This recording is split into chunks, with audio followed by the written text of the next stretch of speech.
and he will be discussing creating Michael your J. profitable Mann. referral system strategies for success. Welcome on stage, Michael.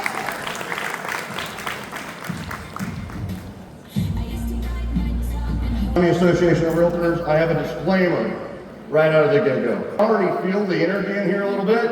I'm about to take it down even another notch. Are you ready for that?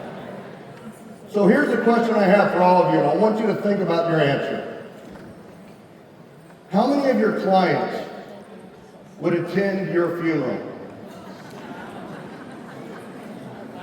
How many of your clients would attend your funeral? Now please notice, I did not say how many of your clients would be the reason for your funeral. We've had a few of those, yes? Raise your hand if you've had a few of those. But how many of your clients would attend your funeral, and are you building relationships like that? Are you building past clients? Can you imagine a doctor talking about their past clients? Or are you building forever clients? And here's the thing, at that funeral, what would they say about you? My mom passed away recently, and I was going through the cemetery, and I looked at the tombstones. None of them said 2012 Salesperson of the Year. None of them said 100 units. What words do you want them to use for you at the end? And did you know what the lifetime value of a real estate client is? At the minimum, it's $120,000 in your pocket. But if you have a referral system in place, it's over $1 million in your pocket per client during their lifetime. Speaking of lifetimes, I want to talk about the death of a realtor. The Death of a Salesman was a play that came out in the 1940s. It was written by a gentleman named Arthur Miller. It won the Critics' Choice. It won the Pulitzer Prize. It won a Tony Award. Only play that's ever won that. People love The Death of a Salesman. I mean, how many of you saw it and instantly, like silently a little bit, went, yeah, one less competitor in the Miami market? What's interesting about Arthur Miller is he is even more famous than as a playwright. He married Marilyn Monroe. Yes. You've heard that name, maybe? She might be walking around here somewhere. So The Death of a Salesman, spoiler alert, the salesman dies. The Death of a Salesman, he dies. How do you think he dies? Some people will say a heart attack. Some people will say he died door knocking. Some people say he fainted right before making a cold call. Some people will shout out at me that the old realtor joke, right? Old realtors don't die, they just become listless. Get it? If not, maybe elbow the non-dad next to you. So, the Death of a Salesman, unfortunately, he dies of suicide. And what's amazing about our business is that 4 out of every 5 realtors are out of this business in 5 years. You have a table of 5 or 6, look around the table. In 5 years, there's going to be 5 different people at that table next to you, or you could be the one. I want to talk about the death of a realtor. Why do realtors not make it? Some people will say they weren't cut out for it. They never went full time. They listened to their drunk monkey. They just weren't resilient enough. They weren't this, they weren't this. They weren't willing to do the things that maybe others will. And here's the thing, I want you to know, let's not kill the realtor. Let's kill the sales process. Let's kill how traditional sales has been done forever. Let's have less realtors die a professional suicide. Who's with me? Great, 4 of you. I can speak to you. I'm with you. The rest of you, get off your damn phone. They're going to bury you with that. Trust me, it'll be attached to your hand. Here's the thing. Today's sales process is based on chasing strangers. Have you ever been chased by a stranger? I mean, after 5th grade, when it was really kind of cool to get chased by a stranger. But have you been an adult and been chased by a stranger? Right? You're at the Dolphins game. You walked out to the parking lot because you were the last one to leave because you decided to celebrate another Dolphins win. You're walking to your car, and you can actually find it in the parking lot because it's the only one there. And you're walking, and you get this shadowy figure behind you. What do? Don't you just turn around and go engage with that Miami Dolphin fan? No, you run to your car and you try to get in. Ladies and gentlemen, we have 2 responses to being chased. It is fight or flight. And today's consumer is geared to flee. Some of them are geared to fight. Now, the first cycle is the traditional sales cycle. This is the chase cycle. We chase. Then we either get in a fight or they flee. What are we taught to do when they flee? 98% of the people flee. What are we taught to do? Chase, nurture, follow up, go get them, be bold. But here's the thing, you finally get them on the phone or you talk to them, what do? Do we tell them the truth, or do we tell them that their neighbor sold in 4 days for $10,000 over asking? Or do we tell them that now is the perfect time to sell, and now is the perfect time to buy? Think about that. What do you tell an expired when you talk to them? Do you tell them the truth that their home probably won't sell? You tell them, I can get it sold, and they're like, yeah, the last 2 realtors we had said the same thing. What do you tell a for sale by owner? We're going to be able to net you more money. Do you? Maybe? Can you guarantee it? We overpromise. You know, the second time we talk to them, it's 2 days and $40,000 over asking. Or you're the number 1 agent in your office because you're the only one in your office at that particular time, which does make you number 1 technically. But that's what we're taught to do, overpromise. And then we finally get to work with them and it's a fight all the way.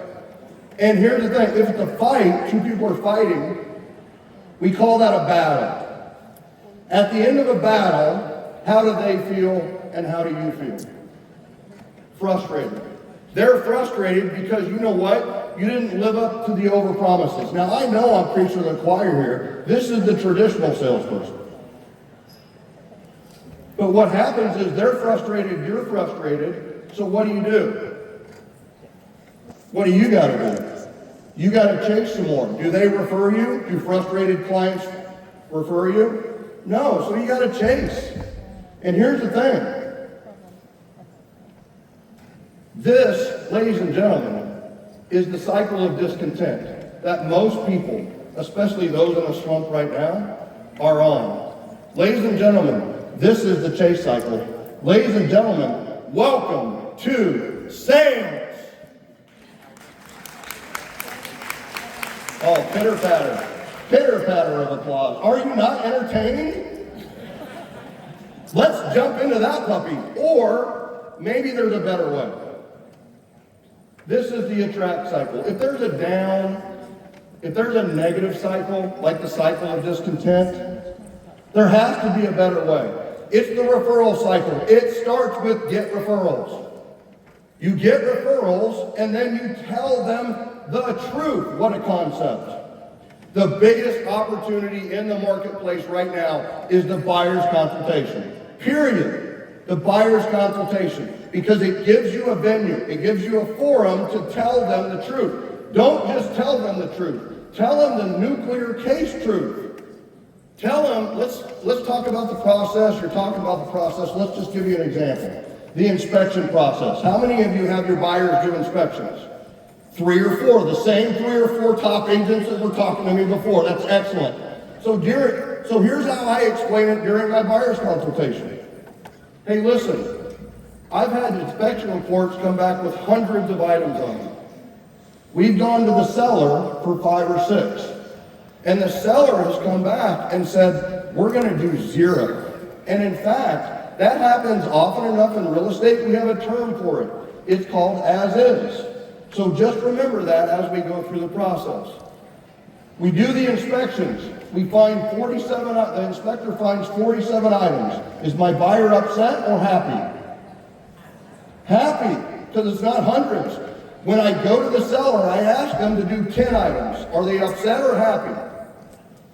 They're happy because it's not 5 or 6. The seller comes back and says they're going to do 4 or 5. Is my buyer upset or happy? They're happy. I want you to remember an equation. Little happy plus little happy plus little happy equals big freaking happy equals wow equals referrals. It's a cute equation, yeah. Can you remember that? Here's the other thing. Let's say the seller comes back and says, we're not going to do anything. Now, in a normal deal, it might fall apart because the buyer goes, seller's not willing to work with me, forget it. The house they wanted to buy 5 minutes ago, they now don't want to buy. Not my buyer.